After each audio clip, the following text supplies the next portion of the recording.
Yo, Danny, how are you? I'm good. How are you? Boy, this is good. Second episode away from being back in the studio. Yeah, it feels good, doesn't it? And we're not going to say the date because we don't know when this episode's going to roll. I mean, I was going to say, look, we took a little bit of a break, which was really nice. Like, sometimes you just need a little bit of a break. That's right.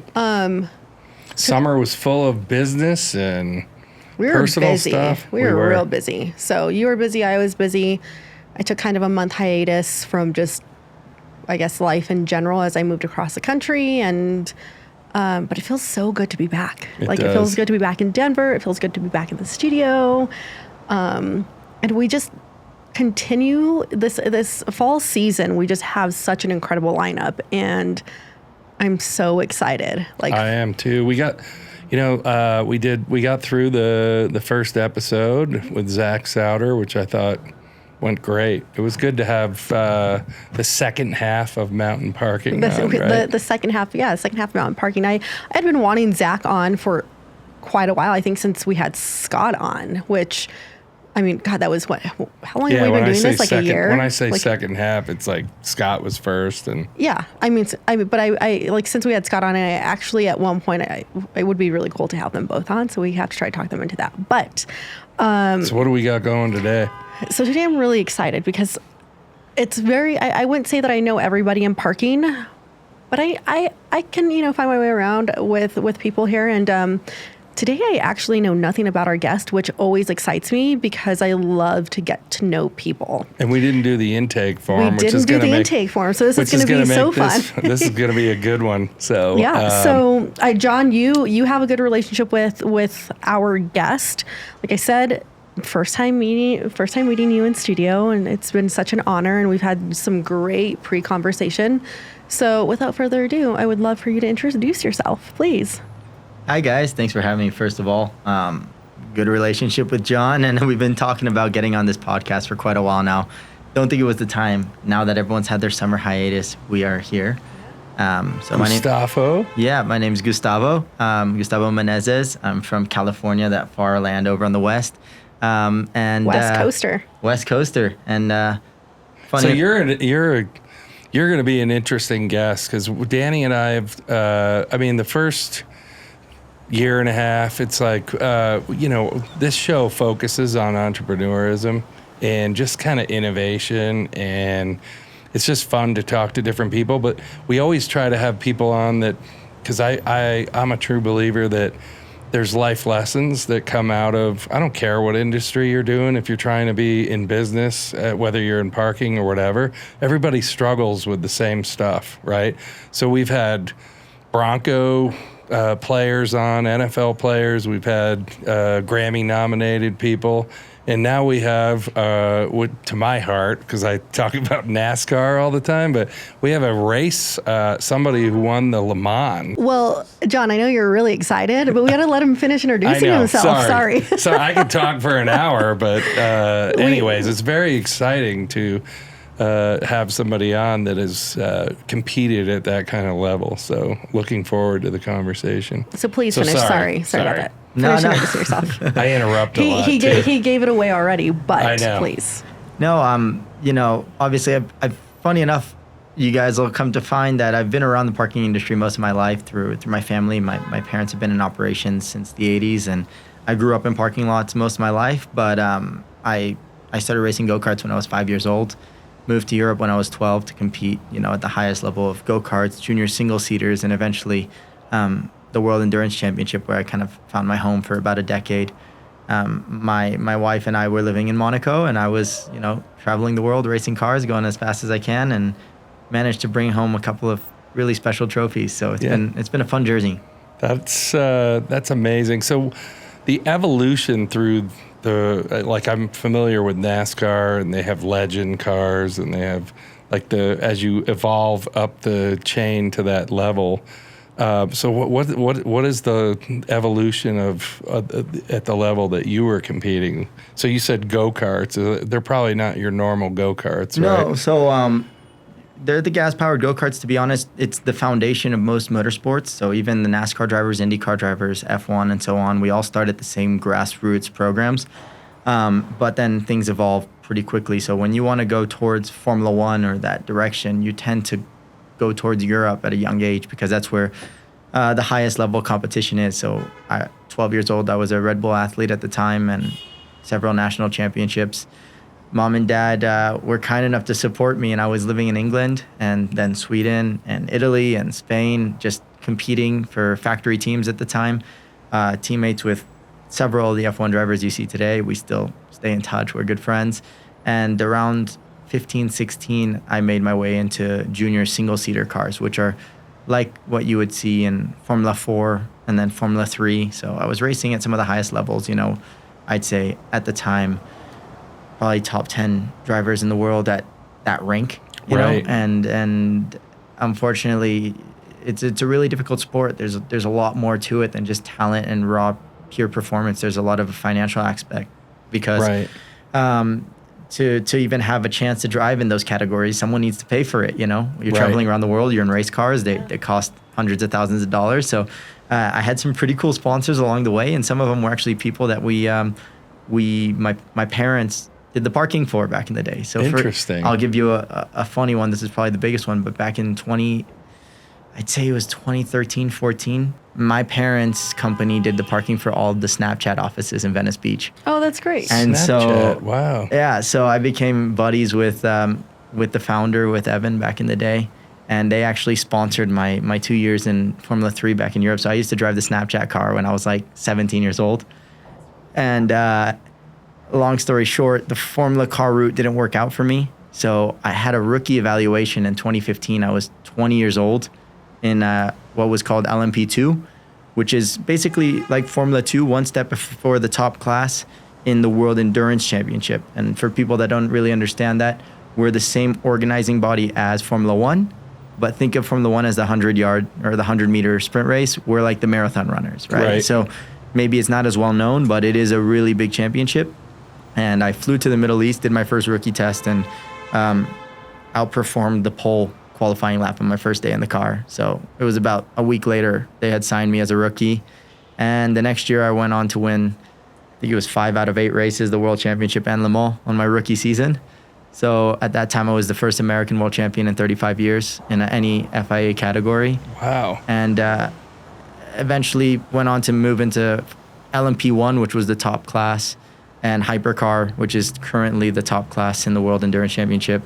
Had a few more podiums at Le Mans and a few more podiums and top 3s in the World Championship, and got to go to those cool galas and do a lot of cool things. So am I pronouncing, is it Le Mans? Yeah. Or Le Mans? I say Le Mans. I'm probably... Look, we're American, so we can say it the American way. It's not...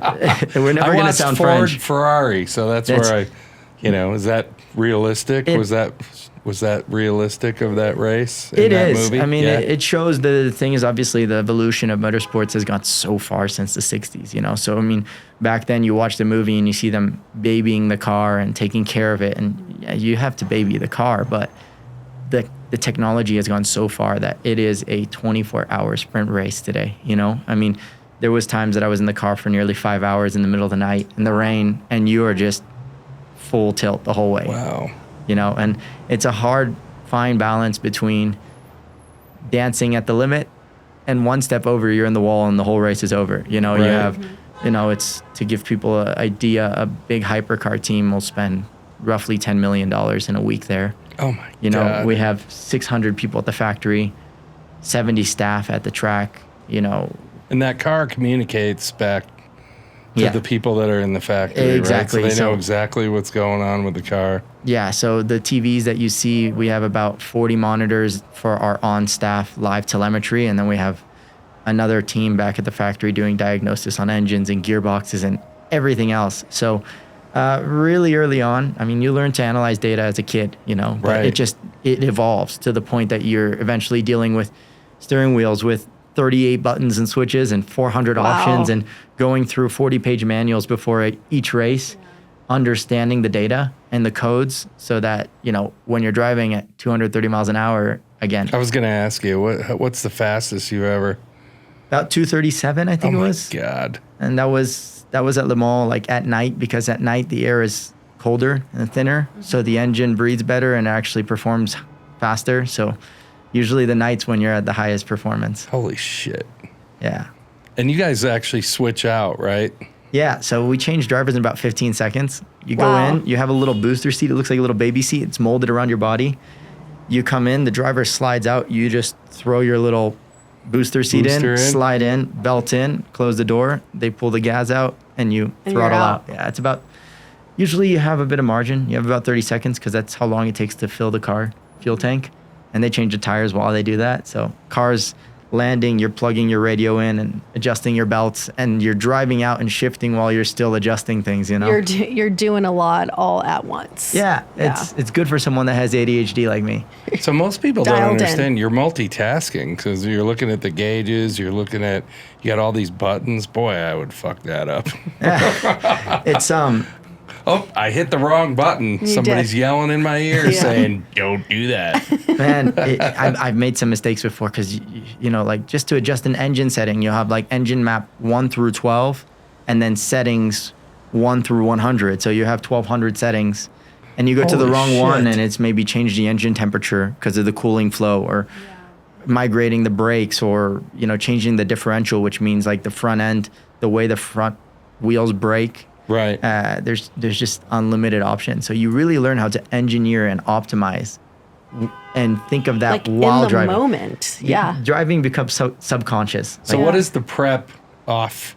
You know, obviously the race day is the biggest day, and obviously, but there's a, you know, like all athletes and football Well, and players, I there's a feel lot like of that practice, you right? you've been practicing since you were 5 years old in some capacity, right? Like Yeah. to get you ready for these really, really big moments, even if you didn't know it then, like subconsciously at 5, like there's a lot of responsibility that goes into being behind a wheel at 5 years old. Yeah, Danny, it's- we got Motorsports in the building. Like, I'm happy. I know you It's are. about I know time. you This is are. fucking great. We've covered it all. We just got to get, this is great. Sorry. No, it's crazy. I mean, you get to a point driving a car around the track, knowing your references, your brake zones, like you've known that for years, right? So it's actually what everyone sees from the outside is just a subconscious act. You know, all the drivers that can drive to the limit can drive to the limit. It's actually about taking a step back and using a capacity in your mind to understand your feelings of how the tires are wearing off. What settings do you have to engineer and change? What do you have to communicate with your team as a feeling and ask for in feedback so they can give you commands to adjust in the car? And that's where the performance really comes, because if you can micro adjust throughout a couple of hours, you can help the tires last. You can help the fuel tank survive longer, which means, you know, it sounds like not a lot when you save 300 grams of fuel a lap, but over 24 hours, you save 2.5 minutes in the pits, you know? So all That's these little huge. factors add up. And when it starts to be a tenth a lap, I'll give you the craziest stats. Like I weighed 135 pounds for 10 years. Thankfully, I'm not that weight anymore. I'm still not too You far. still look good, though. If I gain any more weight, my wife will ask me. But Oh, my but- gosh. no, but Boy, I'd be thrown out already. man, 5 kilos, which is about 10, 11 pounds, will equate to over a minute of time lost over the 24 hours of racing. So Wow. when you Holy put that shit. into perspective, you start to realize, oh wow, every little margin. I mean, last And year, everybody, because do they have like the restrictions, like the car has to go through, like NASCAR? They do. measure But everything they measure to the try car. to keep the playing field the same. So every little corner you can cut that's legal is probably huge. right? exactly, and they measure the car, not the driver. So at the end of the day, like they look at us and go, "You're the one that has to make the difference, right?" You So- have to make So, the so I cuts, mean, yeah. I was out doing 20 to 25 hours a week on the bicycle, like with the Tour de France riders in the south of France, because it was the best way to keep my weight down. So I'm doing 5-6 hour days on the bike in the heat, because it was what would allow me to perform at my best and also be like mentally more prepared. On top of that, you know, you're doing 60 days a year on the simulator in Paris. So I'm flying out every week just to go do sim.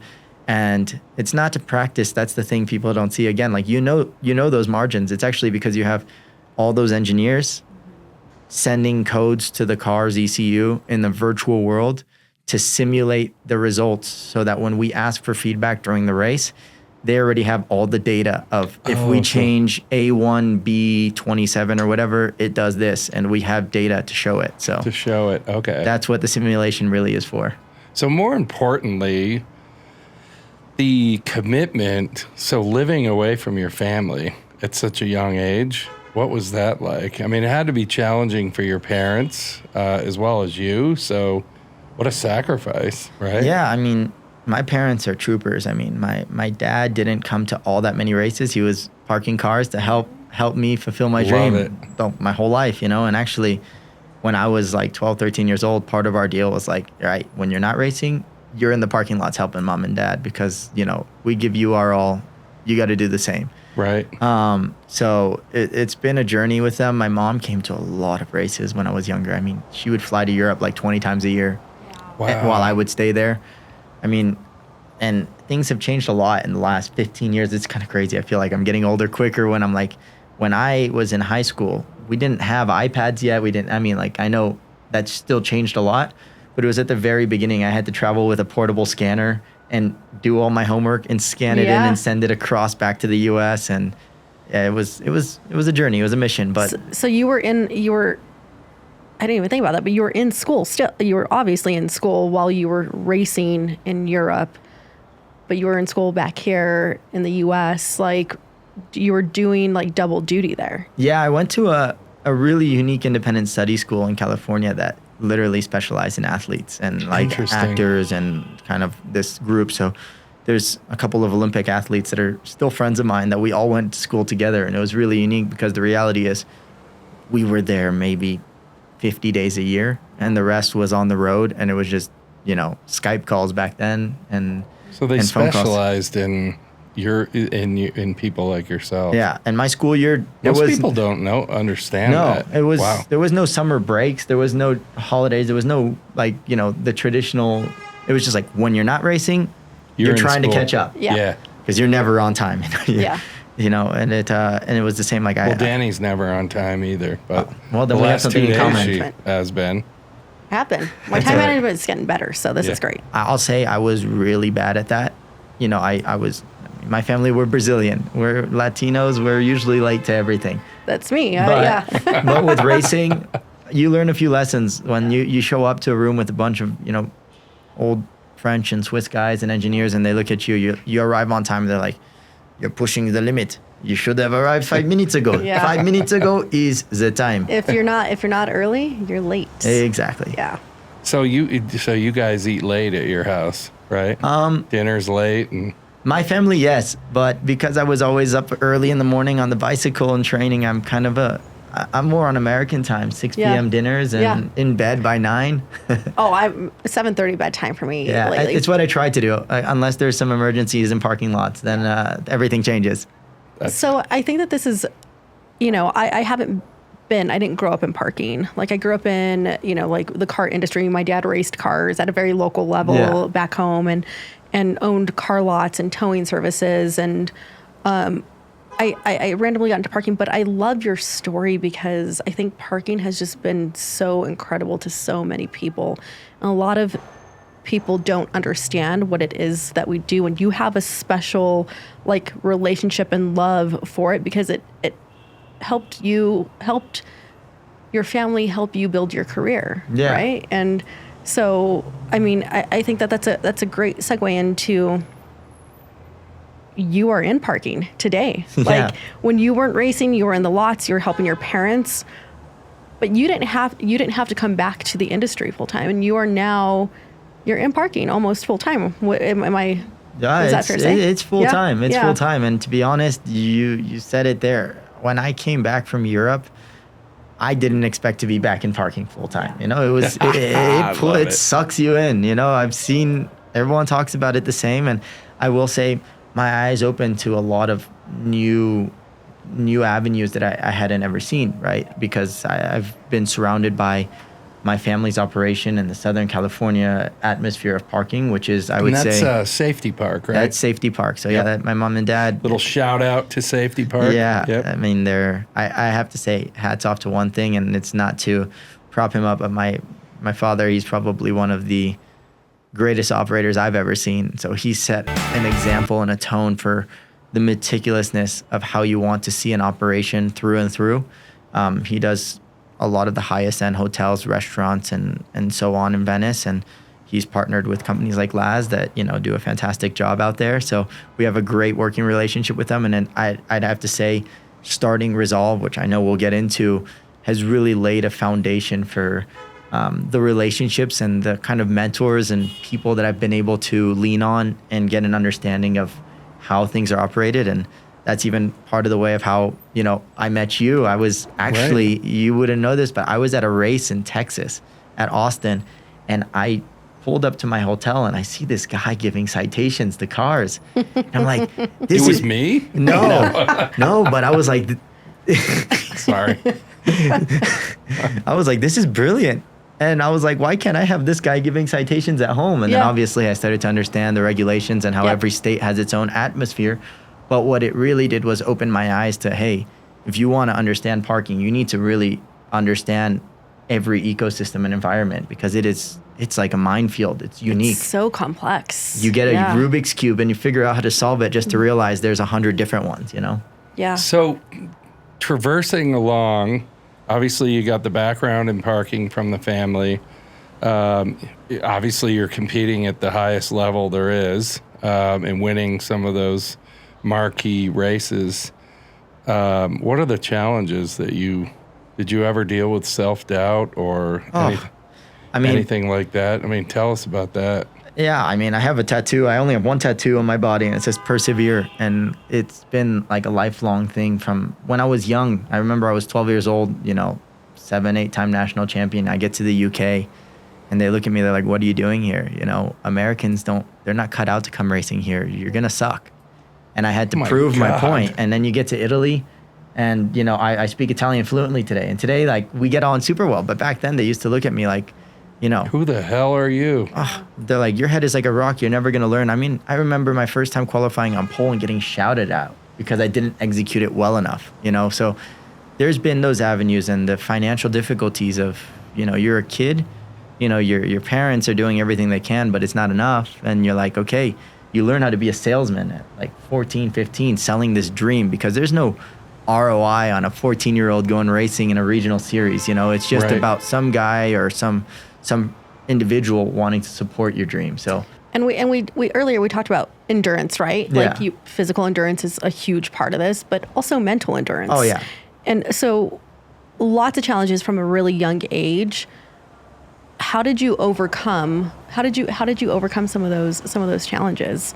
Funny enough, I was early on appointed to a sports psychologist, and I relied so heavily. Even today, I have a psychologist twice a week. I just it's critical. I think it's important to kind of be vulnerable on doubt, right? And how to build confidence. And we worked together a lot. I mean, it had to take me apart completely and analyze every part of my performance and how I approached race weekends and how I approach them as a person, how I wanted not to be perceived, but how I wanted to present myself and, feel confident about myself. And it finally got me to a point. It took years. I'd say my racing career, part of the reason I probably didn't make it to Formula One was I wasn't emotionally mature enough, or, my career, I wasn't at my peak at the right time. I wasn't. Right.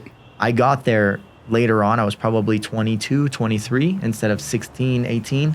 So I have, Kai, who works for us, was in professional snowboarding at a young age, but he talks about the same thing. Like by the time he peaked, he should have peaked at a lower age. Exactly. Right? And so that's why endurance racing worked, because it's actually a later window.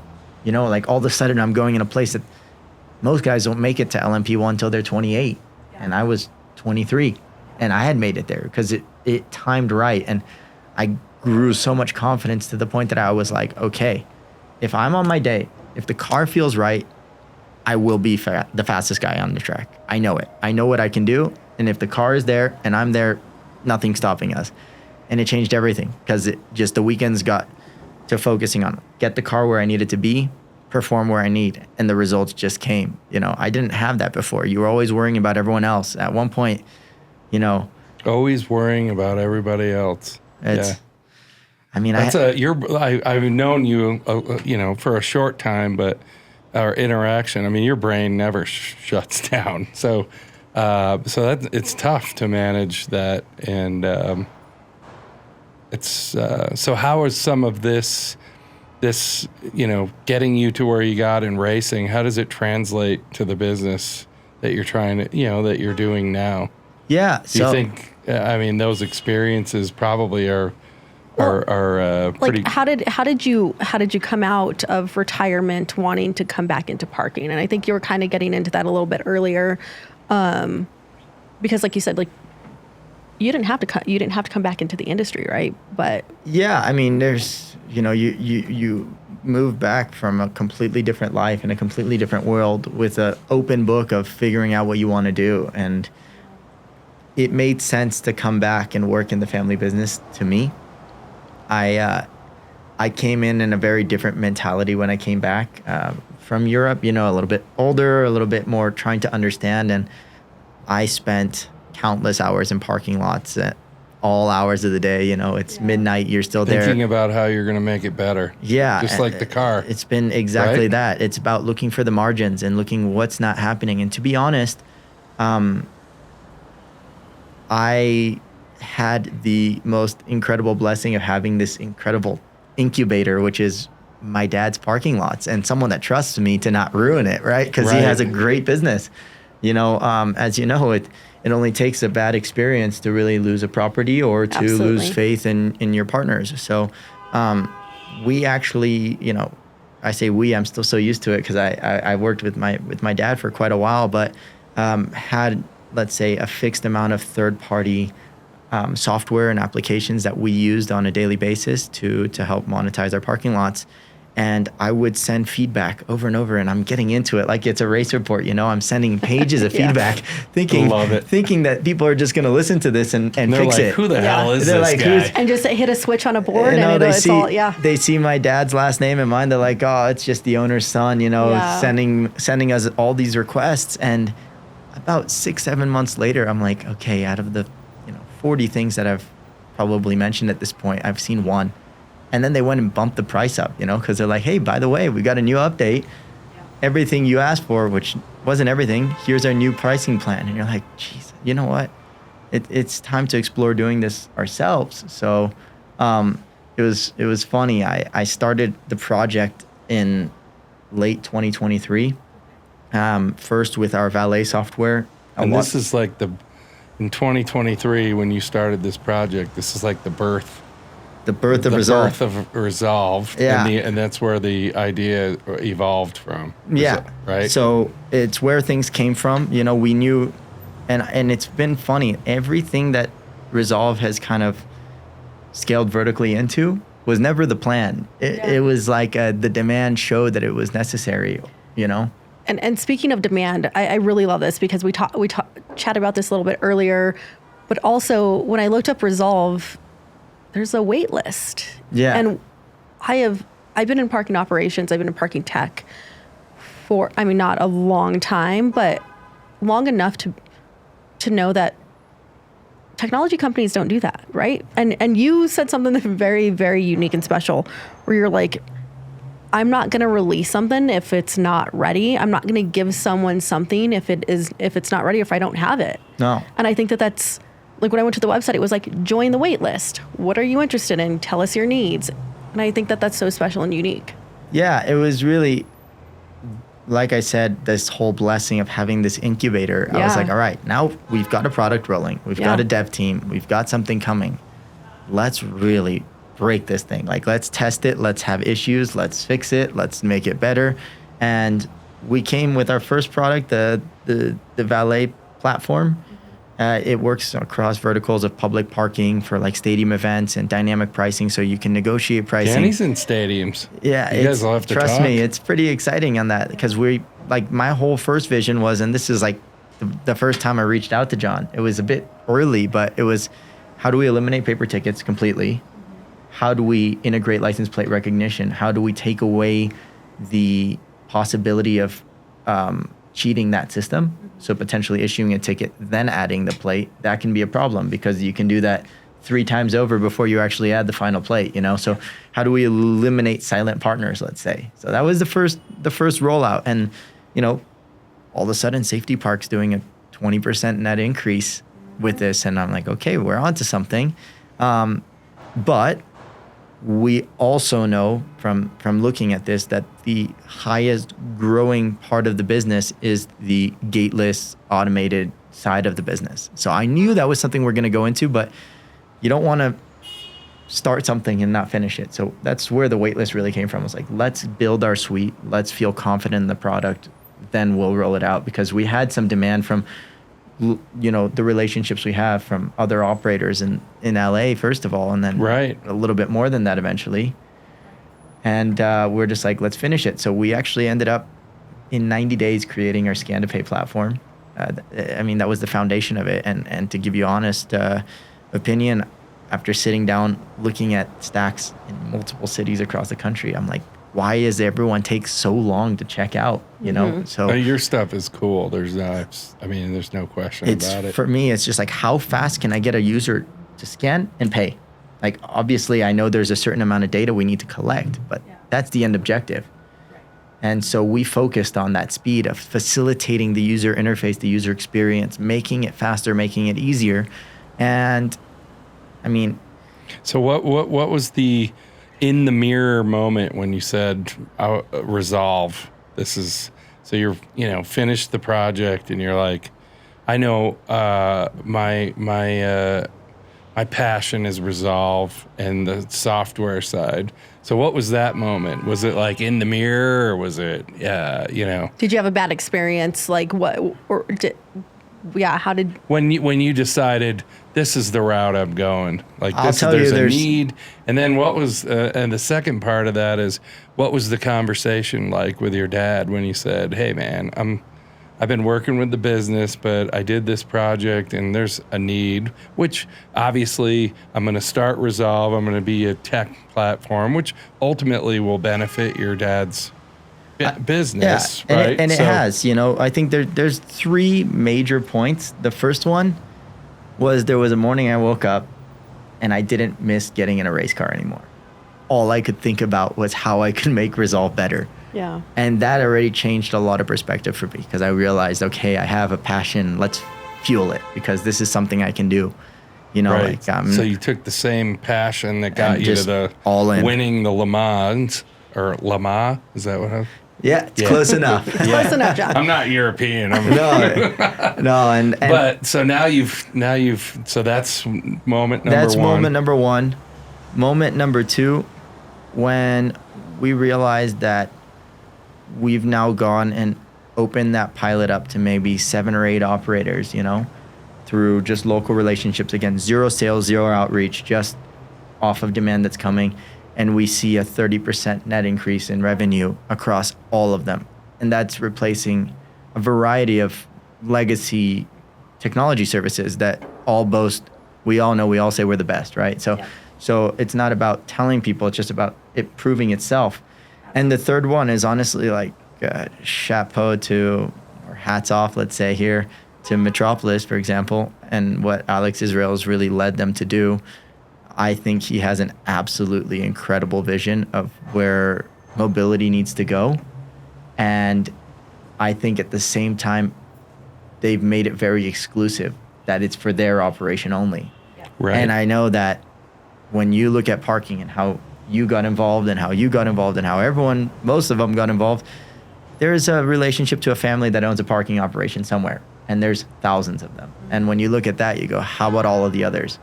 That's right, because you can't operate everything. No, so how do we empower all of those people to keep up with this change in the industry that's coming faster than we've ever seen? I mean, post-COVID till today, it is a like Mount Everest style climb, and we're just trying to give people the boosters to get there too. I think part of that vision is, some people thought we're going to get as many users on our platform, and that's what's going to muscle us through.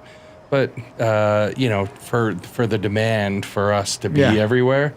But I honestly, I don't want, you know, I know it starts out, people have apps, and I don't want an app. I don't want anything. I want as least path of least resistance and like as possible. you mentioned earlier, you were like, one of the big like light bulb moments too for you was like, why does it take so long to check out? Like, why does it take so long? Like, you understand that data collection is important, but that is ultimately the end, like the end of importance, because you just want to get people in and you want to get them out. And then the next idea comes, how do you do all that while still getting all the critical information you need? So we're still checking that box. It's just, it doesn't need to be so in your face. Right. You know what I mean? With the way that the world works today, it's not very hard to onboard users, you know, but what we do change is if we're so focused on onboarding the user that someone gets out of their car, goes and scans a QR code in a gateless scenario for the first time, sees a monumental list of things they have to do, and decides to go across the street to the old school cash operator, you know? Because it's easier, it's faster. And now all the benefit that we're boasting, you're bleeding out. So we need to be able to give them all these capabilities and still have all the benefits of that kind of modern solution. And I think that's the key to figuring all this out, is how can you make it as seamless and easy as possible? It needs to be seamless. It needs to be convenient. And I have this conversation with a lot of people inside the industry and outside of the industry. I'm about convenience. I work in parking, and I till this day am still about convenience, right? If anywhere has valet, you still got a little brand stuff in there too, because right? it's convenient. Right, because it's but convenient. That's the thing, is that because that's John and I have this argument, because when I'm in Denver, I have brand loyalty, and just because I know when I'm parking with somebody, I know what I'm going to get. Like, I know that I can park at this service lot or this garage, and the flow is going to be the same. So it's the about convenience plays, but that's why you're loyal, because it is convenient. But it's convenient, and it's fast, but though, right? It's convenient and it's fast. I know what I'm getting into.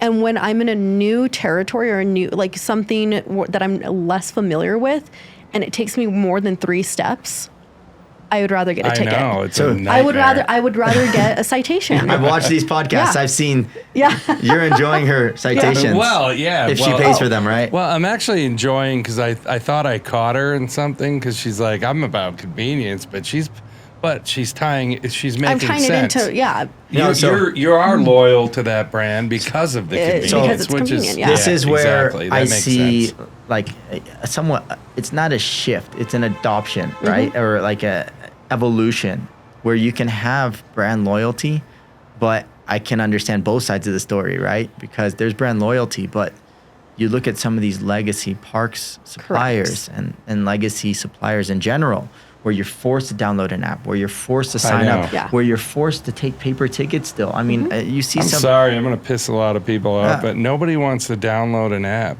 Oh, so to give you an idea, it's been... I would rather get a ticket. That's a great point. That's what I said. I would rather get a ticket. Since day one, Yeah. I've been so critical of it. I was like, I want our enforcement app to be web app based. I want our admin panel web app based. I want the scan to pay at web app based.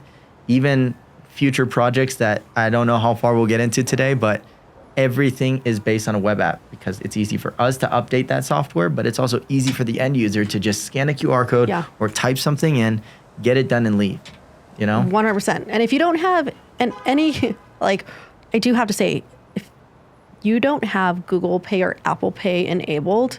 So I'll give you a funny stat because people doubt me until I give them the stats, right? I tell them, hey, look, you've got the stats. Yeah, it's a majority of Apple Pay and Google Pay. And they say, no, but you still need, let's spend all this time prioritizing the people that do a manual card entry. And we just finished another 90-day survey across 3 states and 100 lots analysis, 91% quick pay, meaning Apple Pay or Google Pay, 91%. So it becomes one of those things like, I understand we still have to cater to the others, but those 9% are okay with typing their card in or whatever it may be, and just let them be, and let's focus on those big monumental shifts, you know? Right. That's a huge stat. There's still people that are concerned with, it depends on the community too, but what about the older demographic? There's still a lot of, I hear this a lot, so it's like a lot of places have gone QR, whatever, you're going to scan. But there's still that older demographic that doesn't might not even have a phone. So do you have the pay station? Do you not? Like, how is that being addressed? We've been piloting this actually because downtown Los Angeles actually has. I can't wait to hear because it's not an easy adoption, right? Because people are very in their own way, and you can't push things beyond what they need to be pushed. But Right. in short, there's about 60% of downtown Los Angeles, and I'm sure there's a lot of cities like Philadelphia that'll have them, that have pay stations, and it's still all cash payers. And it's very strange, you know, we've adapted, but what I will say is people just think that cash stations are just black and white. What happens when someone pays for the all-day rate and they're, you know, out for dinner, decide to go to the hotel, they have to walk back there, buy another paper ticket for their overnight rate, put it back in, or now I've paid $10 for my all-day parking. I stayed 2 hours and I just see someone drive in and say, hey, give me $5, I'll give you yours. And basically there's all sorts of ways of recycling those tickets that you eliminate with digital payments. And then the next thing goes, we talk about it all the time that the older people are struggling with technology, but we've got advisors that are 75 years old and they're doing just fine with their iPhones and Facebook and LinkedIn. And so the demographic of people that are still struggling with it, that have a flip phone. It's a very small. It is. So small. Yeah. But it's hard to convince the property manager or somebody or the town that didn't have paid parking that now all of a sudden, wow, we've got older demographic. You've got no alternative for them. Like the generated revenue from those onboarded recurring users or the enforcement layers or several other layers will net increase you so much more by adopting this technology than the small demographic of people that are resistant to adoption. Right. You know, and they're going to adopt in the end anyway, just like people didn't want to use Facebook. And now my grandma lives on Facebook. Yeah. You know, Yeah, she's exactly. 86 years old and she loves Facebook. Well, and I think like post-pandemic, not even post-pandemic, but during the pandemic, people had to learn how to adopt, right? If you wanted to do almost anything, if you wanted any form of information, Even a menu at a you restaurant. had to scan a QR code, right? And it wasn't like we weren't passing around menus. Boy, how foolish we were weren't we? exchanging cash anymore. Like you The menu's could almost going to give you COVID. But like, Oh my but not goodness. even that. But like there were places where they weren't accepting cash. I mean, No, I know. Apple Yeah. Pay isn't even that old. No. You think about it. I remember being in Portugal a few years ago. It's like people, when they saw the announcement of Apple Pay, they're like, why would I use this? You know, like And now even that's all contactless payment, like my cards didn't come with contactless. You had to request them. That's only 6, 7, 8 years ago. Yeah. I forget my wallet sometimes when I'm buying donuts in the morning for my grandkids. And this is where... And I got my phone and it's like, do you take app? Oh, of course we do. And this I'm is like, where the yeah. next shift in parking is coming. And it's crazy how some places were so advanced and in some places were so disconnected. And I mean, I went to Whole Foods, I think last week. I was leaving the gym. I've got my phone and my car key. I don't need more than that. Right. Get to the exit gate, and this is a $200,000 parks, system that's, 4 lanes. It's supposed to be very high end, let's say. And it wasn't. I couldn't tap my card, and I called their help, and I just went, hey, look, do you have a QR code on the ticket or something? I mean, I understand parking, but I was just curious what he'd say. He said, he just looks at the camera and he's like, hey, can you back up and come here? I have a card machine. I said, I have 7 cars congesting the lane, man. No, I'm not going to. And so they just had to let me out. And I see hundreds It's of so garages crazy. like this losing probably 10 of me's a day doing that. A day, probably more. Daily in thousands of garages. And you're just going, how are we so behind? You know what? Mm-hmm. It's the same thing. Some of the bigger cities that still are The bigger cities are worse than the younger cities. They are. I was just that's the point I was gonna make. and Is there's still people that I have an attendant here because we stack cars.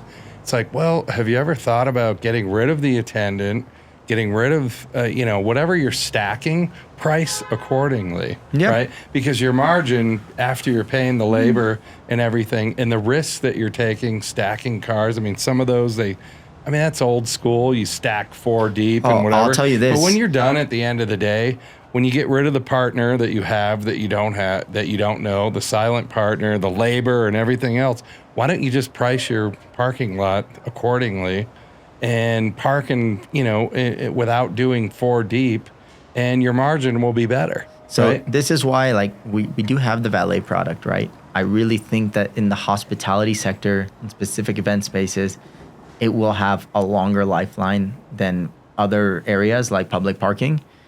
But I think that this automated sector is scaling so fast. And it's not a stat just from us. I mean, you guys have had countless people on this, and you see a pretty consistent, 100 to 200% growth year on year across operators, because they're realizing, I see from There's still, we've had Mark Bauman on a couple times. Hey, Mark.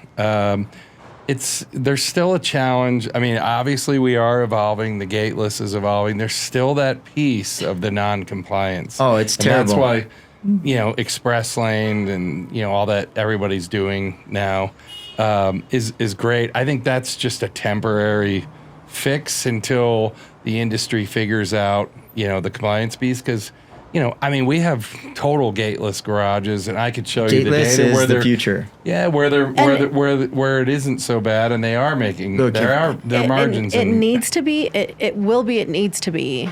But we got to figure out how to bridge that gap, right? So it's funny. I had this conversation with former executive at the automotive brand I used to race for, and I don't like to bring politics into many conversations, to be honest. Yeah, baby. And I'm not gonna go into a left or right conversation as much as he told me something that like really changed my perspective. And he was like, when we got into certain types of vehicles, it was the first time that politics determined evolution, and it wasn't true evolution. It was just the determined factor. And I think compliance in certain states are very much easy because the government is for allowing us to do what we need to do to have 100% compliance rate.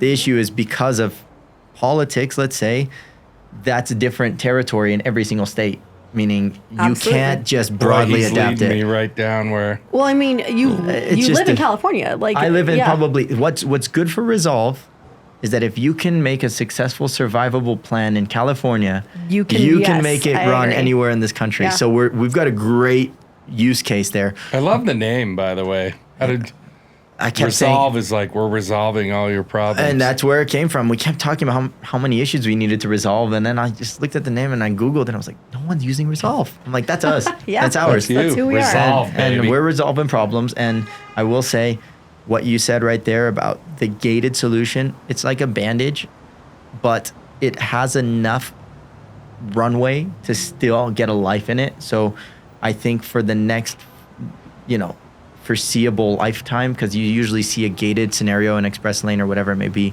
it'll have a lifeline of 5 to 10 years, and then the equipment's kind of at the end of its life.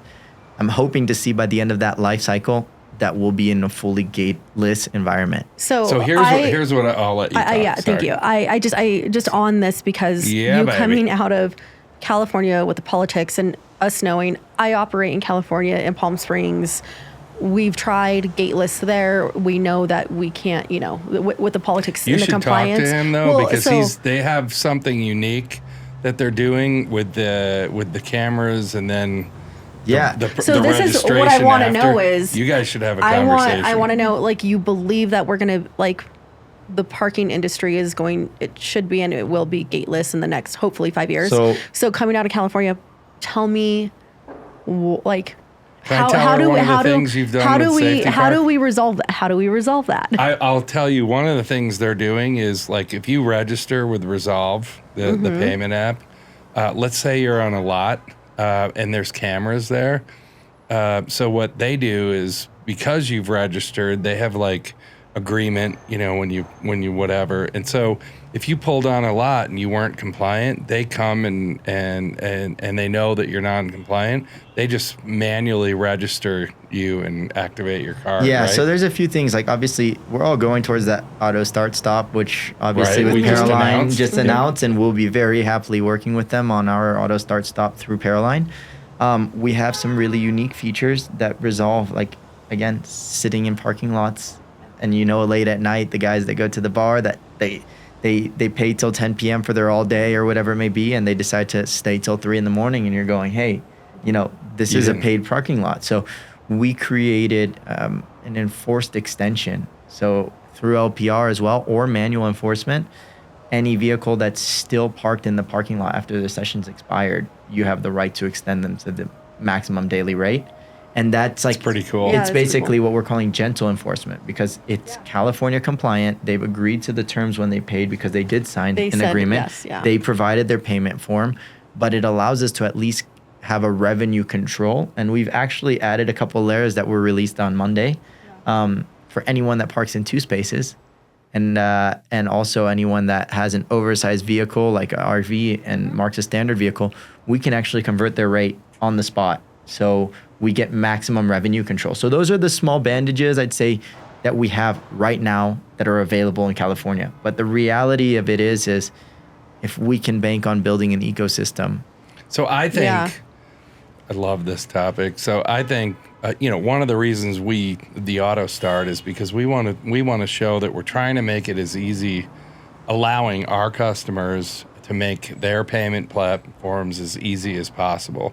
And at the end result, it's not about issuing notices, right? No. So if you're auto starting and stopping, you're not going to You pay for what you use. Yeah, you're never going to get a notice, and we're okay with that, right? That's where it's going. But I think this little transition that we're going through, this period, I think if we can find a way to, as you said, politics earlier. So let's face it, politics.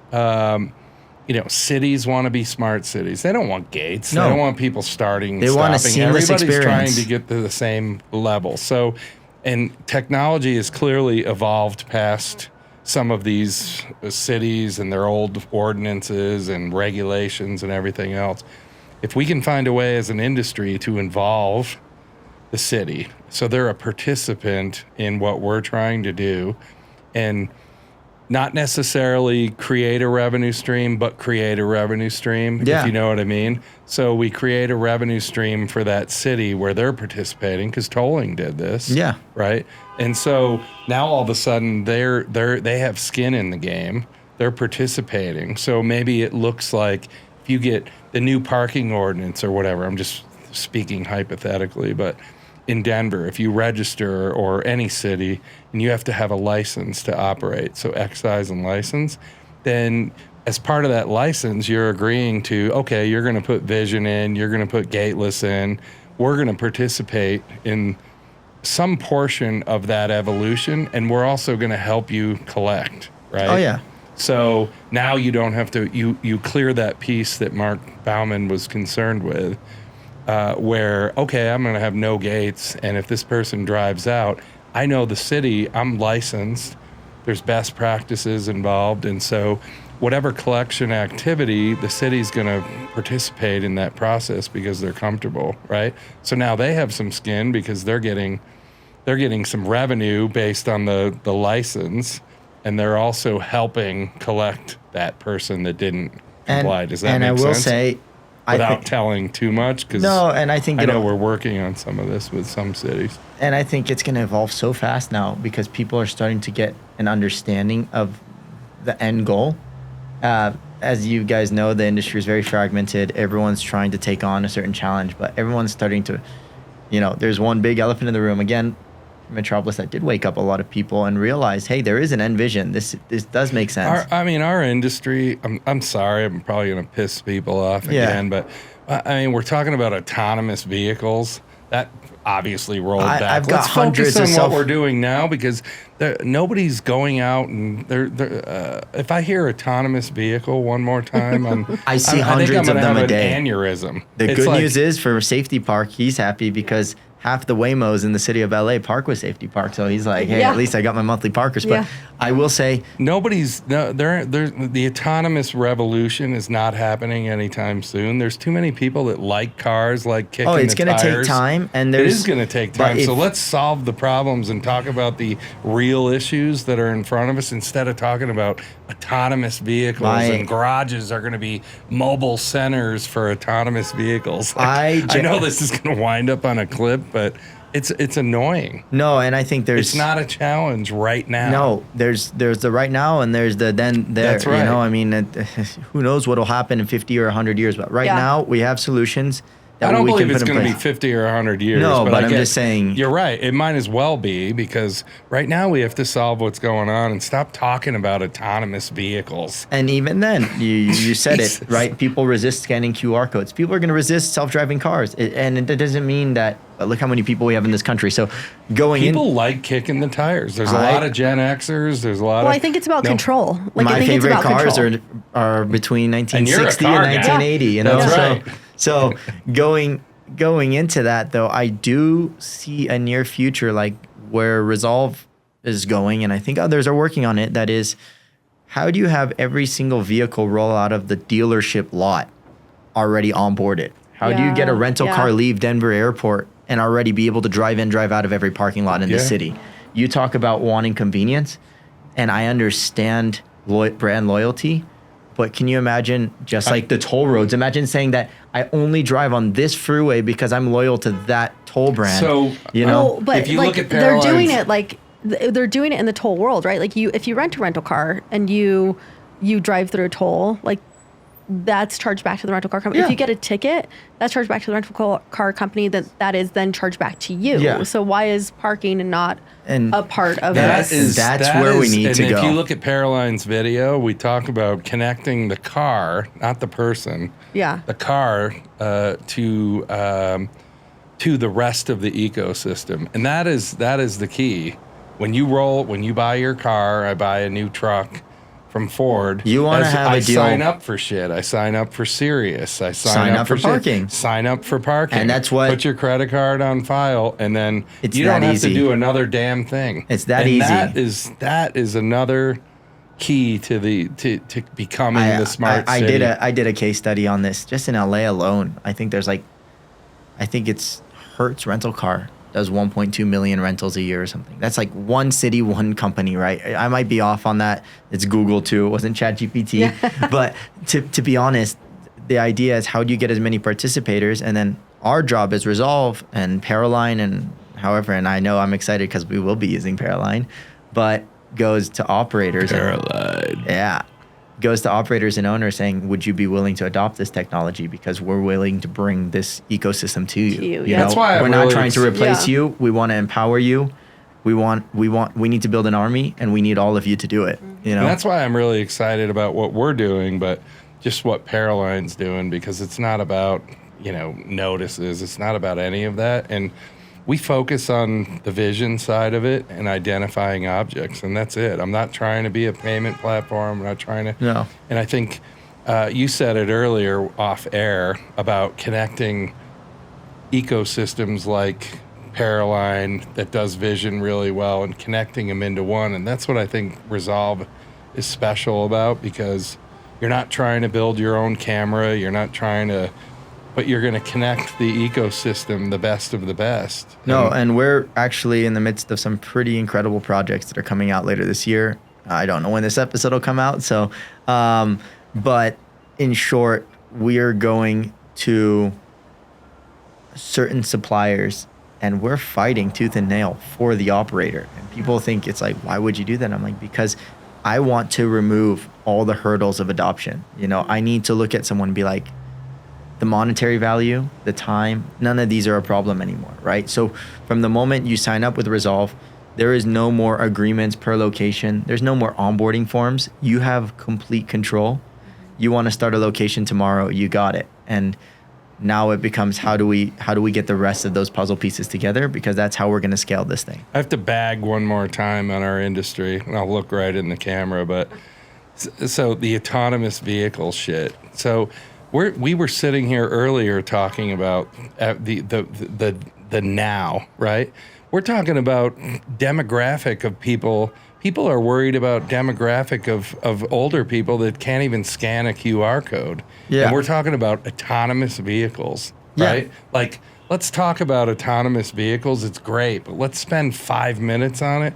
Let's spend the next 45 minutes talking about what really fucking matters right now. And it's not autonomous vehicles. I'll tell you what matters to me.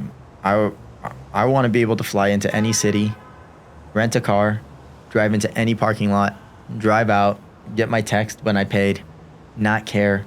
If you forgot about your parking experience, it was the best parking experience. We always say that. The best parking experience is the one not remembered, right? And like especially I say that, yep. from a venue world, like working in venues, like parking is the first and the last impression of the guest journey. We want that to your experience when you're going to a venue, when you're going to a concert, you're going to a sporting event, starts in the car. And I'll tell you the worst part that people just don't even talk about. It's just a problem and no one's fixed it. And this is where want to be one of the parts of the movement. I'd be naive to say I am going to lead the movement, but I know that we'll be one of those pieces in that evolution. I mean, I was watching a video from this banana ball, the baseball, you know. That's cool. And it's incredible what they're doing. And the owner... and everybody doubted him, and MLB people made fun of them, selling out everything, and his whole focus is on the user experience. And he literally says, if the fans are happy, we're gonna succeed. What a great example you brought up. I loved watching it, and I was just thinking, there's one thing they haven't done. Everyone leaves the stadium early so they can get back to their car and not get stuck in the parking lot in a congested line of traffic with an access control arm that's looking for someone with a lost ticket. You know, like, it's just the truth, because you're going to park in 80,000 people are going to park in 60 parking lots surrounding. And how many times have we in our life left sports games in the fourth quarter, to get out early? To get out early. And you're like, whatever, can you imagine if we can be a part of that shift where people go, you know what, it's okay, finish the game. It's not going to take an hour to get out. It's going to take 20 minutes. It's worth it. So I agree. That's what we try to solve for every single day. And she's in that world. And that's that resolve. Like, we're trying to resolve that problem. Yeah. It's the truth. And so I mean, I'll throw this out there because we've discussed this with some big entities, but some entities are challenged that don't have gates. So I'll use NASCAR or something like that. Most of those tracks are out away from the city. Yeah. But there's an overall challenge of there's not enough, there's a lot of people, but there's not enough road for those people, right? So you start using the technology to influence behavior, right? So okay, NASCAR, favorite paths. I mean, you could still go into a NASCAR event today with a 12-pack. Yeah. Because that's part of their pastime, That's part and they of don't it. want to change that. Well, free parking is the same. Yeah. Right? So, you can park for free, get here between 8 and 10 in the morning. If the race starts at 2, you're going to get here between 8 and 10, and you're going to not pay anything, and you got your free parking. What does that do? Okay, so now you're going to influence behavior. Between 10 and noon, you're going to pay $30. So there's some people that are going to go, I don't want to pay $30. I want free parking. Yeah. And then there's going to be the folks that from noon to 2, you're going to pay $100 to park. And those are people that don't give a shit what they pay. They're there for the race. They don't want to show up 6 hours before the race, right? So now you've influenced behavior, but you've also influenced the traffic flow. Yeah. Right? Because everybody's going to leave at a different time. Yeah. And they're incentivized by the wallet. They're doing it themselves. Well, and that's like in the venue world, what we try to influence, right? We're like, how can we get people to come in different waves? Like, That's is right. that like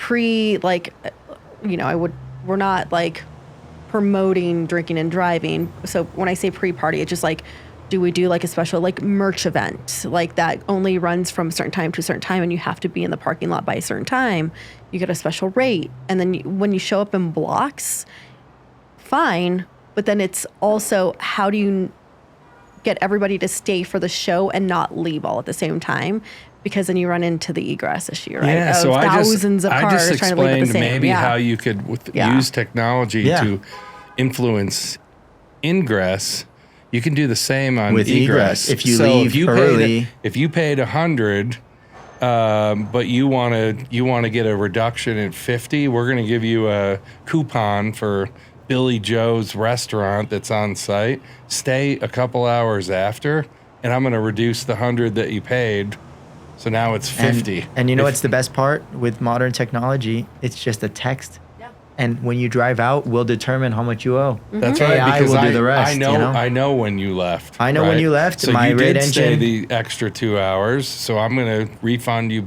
I'm going to tell whoever the payment platform is, give them their $50 back. So now they paid 50. And the best part. So they came late, paid 100, but now they stayed late. Those free people are still going to do what they do. Well, let's get that in motion, guys. I need that. Well, the good news, the good news is with the adoption of AI across the board, because I know a lot of people use AI as big words and they're very empty. But the reality is, with like dynamic pricing rate engines and stuff, it's real and it's here. And if you know how to harness it in opportunities like that, So dynamic pricing can be done today. And people do technically dynamic pricing in a venue where you're changing They the do. sign. There's just But it's So still that's manual. typically- Like it's that's not manual. Yeah, it's So very there's- manual. Dynamic pricing in a business world, this is another buzzword that I hate because how are, at the end of the day, the only thing stopping it right now is regulators. So So if Danny pulls in at 105 and I pull in at 108, but the occupancy is a certain amount, and she pays 20 and I pay 30, I'm going to file a complaint because we came together and I'm going to go, why did she pay 20 and I paid 30? And then the regulators are going to go, well, why are you charging different prices? Hotels do it, planes do it. But for some reason, we're still in this archaic world in parking. the where- regulators are also archaic. But I will say agree. that what's been crazy in a shift since COVID as well, and we've only seen a handful of people actually use real, like, I don't want the expression big boy dynamic pricing, because there's 5 levels of dynamic pricing, and I would be a liar if I told you I knew all of these months ago. I'm learning them as I go. But the first 3 are not all that important. The first one is just the guy going and changing a sign. The second one is someone predetermining rates and slots. The third one starts to be, hey, occupancy determines. 4 and 5. So digital signs could be a key to it because it could change. It can, but where it gets insane is like 4 and 5. 4, we see companies like Air Garage doing it now, where you start to look into historics, and depending on certain events, those historics can kind of determine prices. Level 5, which is, I mean, we're working on it, and I know others are too, is where you start to be predictive as well. So you actually you pull data from other main sources like a Ticketmaster, StubHub, traffic, weather, congestion. If this is a playoff game, who's playing in the playoff? Is it the Clippers? Because the Clippers aren't as popular as Lakers, so on and so forth. You take that, and then you go around this block. We know that after Roots Chris is booked out, this is booked out, that one is slow. And then these lots here are charging this, and you take this whole thing, and an AI engine actually uses your historics and predicts in real time. So I love that you're talking about this, because we do this on a venue level. Yeah. Like, I can't take credit for it. Like, I didn't build this out. No. But at one of our venues, we call it a master data sheet, right? Where we track ingress times, egress times. We track the weather. We track Google Maps. attendance. No. not This is using it. manual. This is a manual sheet that one of our directors built out when he was a manager at that's cool. UBS Arena. Good for him. Yeah, Good for him. he's Because like Dash is doing something yeah, similar. I know they are, but like he built this out. He took this sheet and like created like I said, I can't take credit for this. And JB, he's JB, shout out. He is a data, like he is the master of data, and like so he built this incredible master data sheet to where you could plug in everything, like down to the weather, right? Down to the weather, what game, what type of event it was, our turnstile, how many we got and whatnot. And essentially he got it down to where we could start predicting out of historicals. And he would be like, per event, he'd be like, okay, hey guys, like today, I predicted that this lot's going to fill at this capacity. This lot's going to fill at this capacity. This is how many people are going to get off the train. And this was by plugging everything in. And I can't tell you how accurate he was. Like, he would be off by, just like a few percent. The crazy thing though is, you imagine all of that work that he did. Yeah. And imagine it being fully automated. Now Right. I go to every operator surrounding a venue and go, you can all benefit if you use our So system. this is back and to we used it to do a lot of price prediction as well, though, right? Like we'd be like, hey, like I think we're predicting like a lower like turnstile, so we don't think as many people are going to show up in this lot. Less So we labor, can- whatever it is. Yeah, so we can cut staff. We can lower our prices, or we need more staff, higher prices. So this is back to the challenge, and we're back to, we always are coming back to regulators, right? And dynamic pricing and city ordinances and all this shit that's 50 years past, you know, should be rewritten. The challenge is, so the cities, rightfully so, I'm not criticizing, they're trying to solve everybody's problems. And so I'll give you an example. Denver has a sign that they require per your license, right? So you have to have this sign up. It tells you what the prices are. It tells you what the worst case scenario is for the violation. I mean, it's actually a good sign. But the end result is, if you're going to do something like dynamic pricing, you're going to have to digitize your sign. You have to have a digital rate table. Because right now, operators are challenged in Denver when they change out their rates during an event. That city sign, they don't have a bunch of those city signs lying around. So technically, they got to change that out if they're in the moment of changing their rate. You would laugh. So what they've done is they're going to create costs that goes up for operators, because if you're truly going to do dynamic pricing, you're going to have to digitize that city sign, and it's going to have to change every time that, let's just say it's automated with our cameras, it's going to have to change. Cost is going to go up, which is going to drive parking up, and then the average person's going to go, God, I had to pay this for parking. Well, that's because the regulators drove the cost up. They did. It's unbelievable. But today, it's crazy because everyone complains and it stinks, but they still pay. They have to, yeah. How long ago was it private property. How long ago was it that you ordered Uber delivery and it was like an extra $3 for the delivery, and now you order and you're like, $20 meal, $17 delivery fee, and you're like, what? You do live in California. I do. I ordered dinner last night. I'm not gonna lie, and we had $27 in Uber delivery for 3 miles. My gosh. Well, and I'm just saying, but you look at it and you go, I'm packing my bags, and I know not everyone's in the same place, but they've got a lineup full of people ordering, Yeah. People are ordering anyway. It's about convenience, right? I mean, since COVID, people just understood convenience is worth something, Right. Uber, and just Uber and Lyft are like that in certain cities, right? Now there's I know in Florida, there's like a city tax. Like there's so many different fees and taxes on top of your ride. Look at parking city tax in your good old Philly. Well, this is Vegas is complaining because they're, the stuff's down. They're worried about nobody's really going to Vegas, and it's like gambling. The evolution of Vegas is gambling stopped.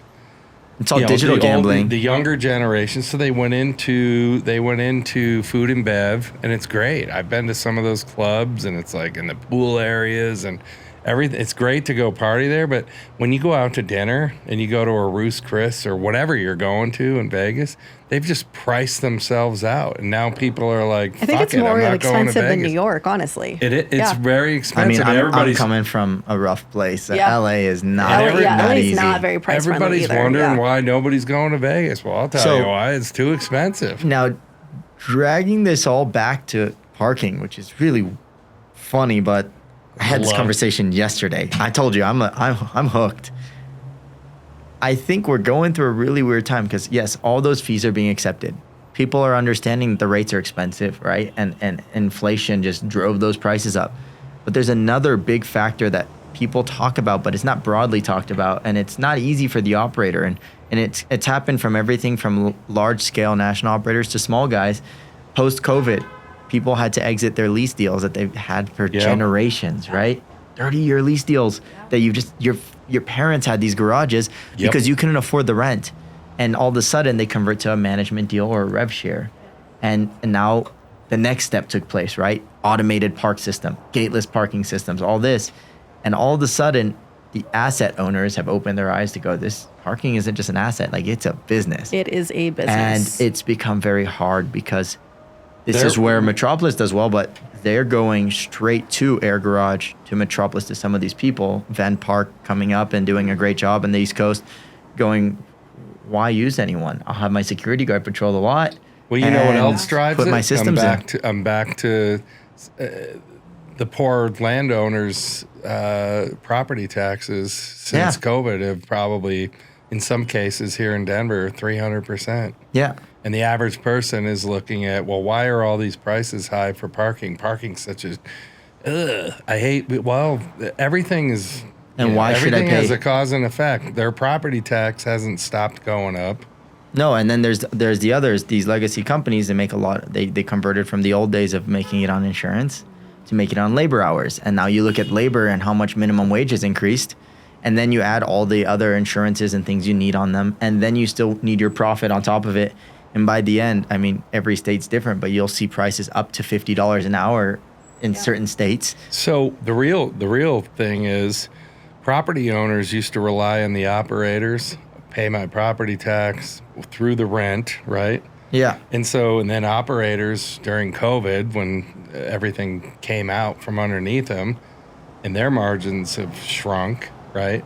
So now these leases are renegotiated, and the landowners haven't gotten any relief from local governments who've raised their property taxes. So operators are at a real challenging point, because it's like, you know, how do I please the landowner and get this property? Because they want so much, but we don't have that much to give. And there's been another play. Since then, a few of these companies have come in. They're coming in saying, we're going to modernize your garage, and it's not going to cost you a cent.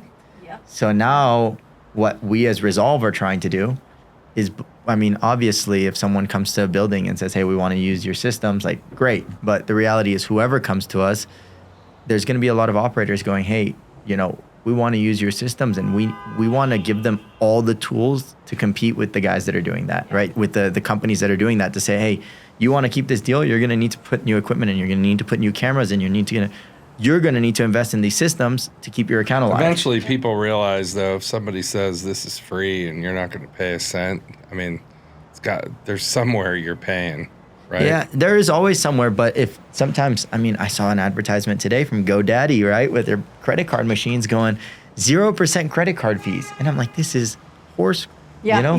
Horse manure. And then I'm like, they've got some gut advertising it. Yeah. And then I just click on the link. It's like, we pass the fees through to your end users. And I'm just like, well, that's the same as what everyone's doing. It's not free. It just, but it's all marketing. I enjoy this stuff. It's fun. It's all about perspective. A lot of times the landlord's going, and this is going to come back. It's going to change again. They're like, we're in this weird teeter-totter, but they're really in this place right now going, well, if it's not going to cost me, fantastic, you know? So, Danny, we got about 5 minutes. This has been great. We could probably sit here for I I could sit here for 3 hours. Yeah. And then, you know, thank you very much for getting on a plane. Danny and I say, you know, some people, you know, want to do this by phone and stuff, but it's great to have you here. I love my Colorado people. My wife's from Colorado. That's right. That's what John was saying. Where's she from? Fort Collins. Oh, amazing. And I'm going up there after this, and we try to come out here once a month. I love it here. That's you're incredible. You're going to bike like 100 miles Well, tomorrow, he was right? going to, but he's not. I promised the wife. So he's going to run 80. I'm gonna go for a run tomorrow. I promised the wife some time, but I still do love riding, and riding in the Rockies is something different. It's incredible. You know? It's incredible. I come out here, although I'm on the East Coast now. You're an East Coaster. I know, but I'm in Colorado very often. You don't act like an East Coaster. I might need to come out here like full time to balance out the odds, since you lost a leg. Guest host. There you go. There we go. We'll rotate. So what do you got, Danny, as we wrap up here? No, I think that this was incredible conversation, and such a pleasure to meet you. And I think, you know, you have such an incredible story and so much insight into the industry. You're like a unicorn. You grew up in the industry. A unicorn. I love that. I hope I can keep that status longer. I'm going to take a picture of that tattoo, because I'm going to get one. Because you grew up in the industry. I got a guy. Great. Perseverance. You grew up in the industry. Not a lot of people really grew up in this. I mean, there are very few people who grew up in the industry. Zach, who we had on yesterday, grew up in the industry as well, and just to have such a passion for parking and what we do. And I think once you get into parking, like I always say, like once you're in, you're in. People try to leave, they come back, but it sucks you right back in. And so there's like another family that you remind me of, because the Bakers. And so Fred Baker built a parking business that's amazing, PSA, and his son, obviously, and all his kids grew up in the parking business as well, and some are in the parking business. But George who has stories, George Baker, that he founded Park Hub, right? And so your story reminds me kind of their story, because the dad built a great business, and then you had the son go build a technology business that obviously he sold and was successful and built a great technology. Well, and I think that like you have been in the industry for quite a while, but I feel like, if it's fair to say, you can correct me if I'm wrong, but I feel like you're just getting started. Oh yeah, I'm a toddler in this. I mean, I know what I know, and I don't know what I don't know, and I've been blessed to surround myself with really good figures in the industry that have a lot of experience, that have helped me accelerate that learning curve. I know there's a lot to go still. So what are you telling people that you do right now? Oh, now when you're at like one of those big LA parties or something. I don't go to those. I'm a boring guy. Yeah, but let's say you did. I do my group. Let's say you did. We just always ask this question. We're like, what do you tell someone who says like, what do you do? And the reason why I'm asking this is because he's got a cooler story than most people. So for the longest time, you have no idea. It felt like an empty hole in my heart to not tell people I was a racing driver, because it's everything I knew. Like, it was weird. And now I'm embraced. Like, I'm in parking technology. Yeah. And when they ask, like, what do you do? I'm like, this is a term that we're branding quite a bit now, coming up with our rebrand. But the rebrand, same name, just the new kind of lift. But we're calling it parking intelligence. And it's really adapting artificial intelligence across the board in every way of parking. But like when people walk away from me because I don't have a great story of being a race car driver and winning I think your the Le story. Mans. I think every story is unique, and I think that you have a really unique story. So don't put yourself down like that. I know, but people still like. But at least when that arrogant person's walking away from me, going, "Oh, that guy he's in parking," you're like, "Oh, by the way, I won the Le Mans." So most people don't understand. Most times, people still just look at me and they're like, I met a race car driver. Yeah. Like that. I'm like, no, I'm retired technically. But you're always going to be a race car driver that's now in parking. You know that, story. Right? I'm actually doing the Asian Le Mans Championship. I'm doing 3 races this year. I'm doing 1 in Malaysia and 2 in the Middle East in January. So at least I get to still say, hey, I'm an active professional athlete while learning the code. You're like in retirement, but active retirement? I'm in active retirement. Like I am committed to what I'm doing, but hey, 3 race weekends sounds like a lot of fun. I feel like you can't really walk away. Like, if you have the opportunity to, you gotta. Three weekends in the race car in 3 different countries. Sounds cool. I have to say, so I rode in the pace car around Daytona during the 500. Yeah. And I did it obviously before the race. It wasn't the race, but the guy. I'm sitting there, and the guy's like, "Well, this is what it's like," and he's doing like 150 around the corners.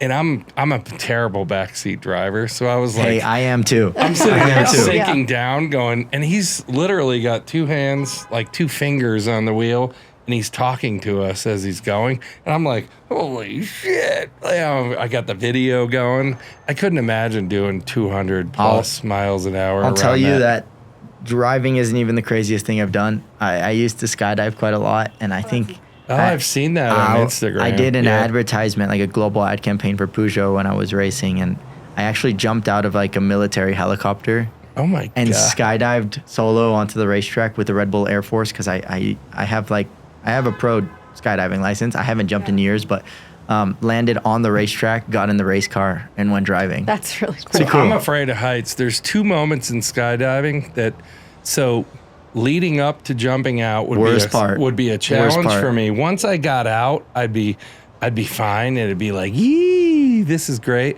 And then the other moment that I'd have a challenge is when I pull that fucking cord, if it actually comes I'm the type of person where I'm like, you just got to do it. You can't think about it. But jumping out of a plane, the plane ride is awful, especially like later when like me, we're hanging with our feet out the plane door while it's going up and just chilling. But oh my God, as a first time goer, you're like, why is the door open? Like, close it.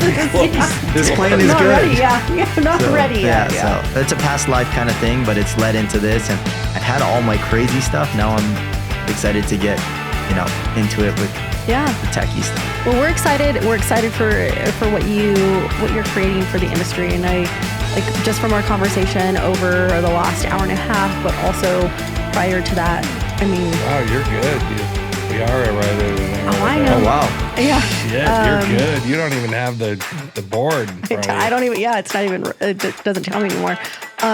But you have a true understanding for what our industry is about, where we were and where we need to go. And we truly need more creators like you. So I really appreciate you spending some time with us today. I love the name. I love your spirit. I love how your brain works. You're always going. And thank you very much for making the trip and coming here and talking to us. I mean, this was really cool. Thanks for having me. Like I said, I could sit here and talk for the next 3 hours. So anyway, thank you. Thank you. And thank you. Good luck to Resolve.